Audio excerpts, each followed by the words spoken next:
I feel like every guy's pretty familiar with we ball mentality and what it means. Pushing forward despite problems in your life. You're met with adversity. We ball, go forward. Fail the test. We ball. You got rejected.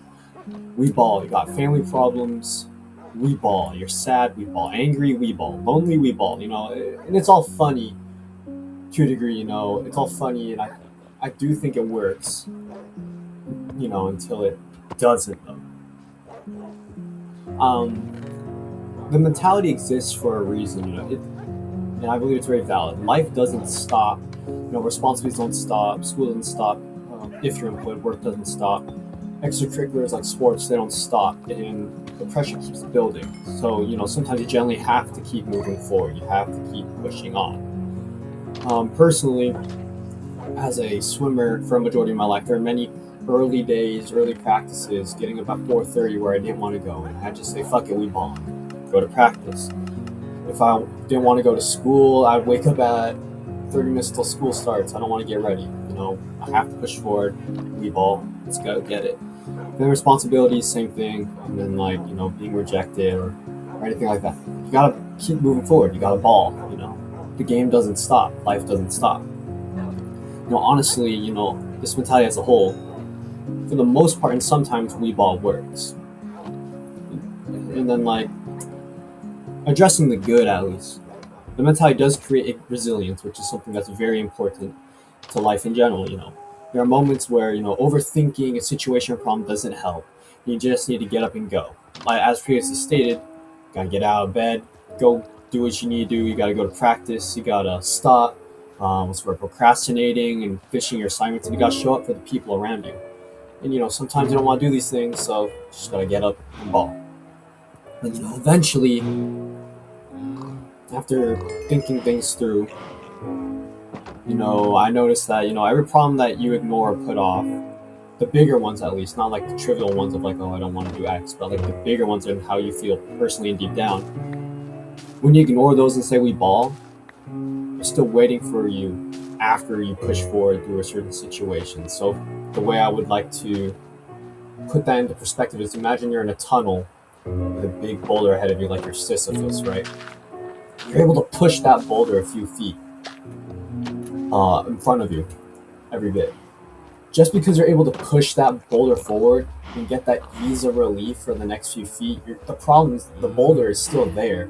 You just moved it forward a little bit. No matter what, you're never going to fully address the problem. It's still there.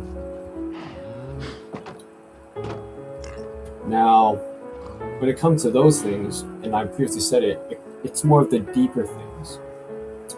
Now, say you're lonely and you really want friends. I personally, as someone who moves around a lot, I've always wanted a stable group of friends, and I felt lonely a lot at times. However, it came to a point where I went to at least my fifth school or sixth school, and despite feeling lonely, instead of addressing how I felt in those moments, I kind of adopted the we ball mentality. It's I feel so bad, but it's not going to change. Life doesn't stop. I just got to keep going. And I never fixed that problem, never started to work towards it until recently. There's many times I hated who I was as a person, my habits, how I treated other people's. I didn't like who I was, and instead of addressing that again, sitting down with people to help me, I just was like, fuck it, we ball. I just kept pressing forward, never addressing that as well. I was scared of many things, scared of social interaction, talking to people, being in public and stuff like that, scared of asking for help, and not only help, but things and people to stay with me in my life. I was scared of failing at times. Never solved that either. Instead, we ball. I got rejected, and I felt empty.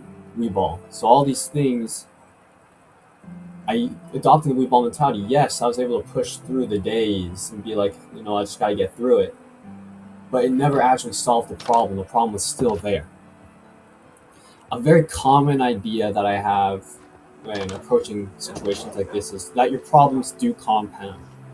Things you refuse to acknowledge, they don't disappear. Think of that tunnel metaphor that I brought before.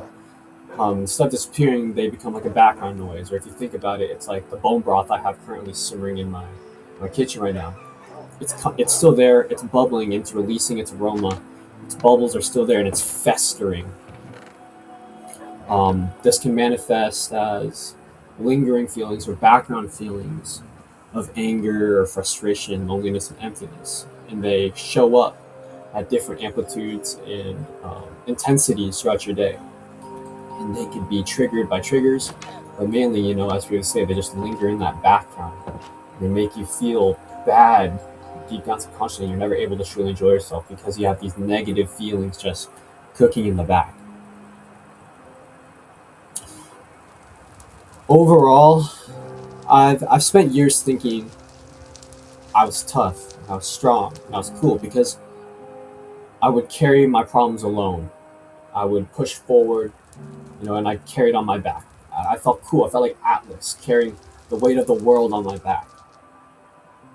But never did I truly consider that being tough and strong might also mean putting my problems down in front of me and confronting them and laying my problems in negative situations in front of other people so that they can help me as well. Overall, I don't think the we ball mentality should be thrown away or that's a horrible thing, but I think it does need refining and redefining maybe. Sometimes life genuinely does require you to keep moving forward. But something people can't mistake is that keeping forward, moving forward, it doesn't mean the same thing as pretending you're okay. You can acknowledge pain and still move forward, and you can still be scared and still move forward, and you can be lonely and still move forward, and you can feel badly in your heart and you can still move forward. Moving forward and healing should not be synonymous. They're not the same thing. Moving forward is you moving forward, of course. Healing comes when you pause for a moment, set down your problems, look at them with maybe yourself or others, and address them. I think the real version of we ball isn't ignoring problems. It's facing them and moving anyway. Not because they don't hurt, but because of the fact that they do hurt. And the fact that life does continue regardless. Maybe, no, its strength isn't pretending everything is fine. Instead, strength is admitting it isn't. Setting it down, looking at it, and taking the next step anyway.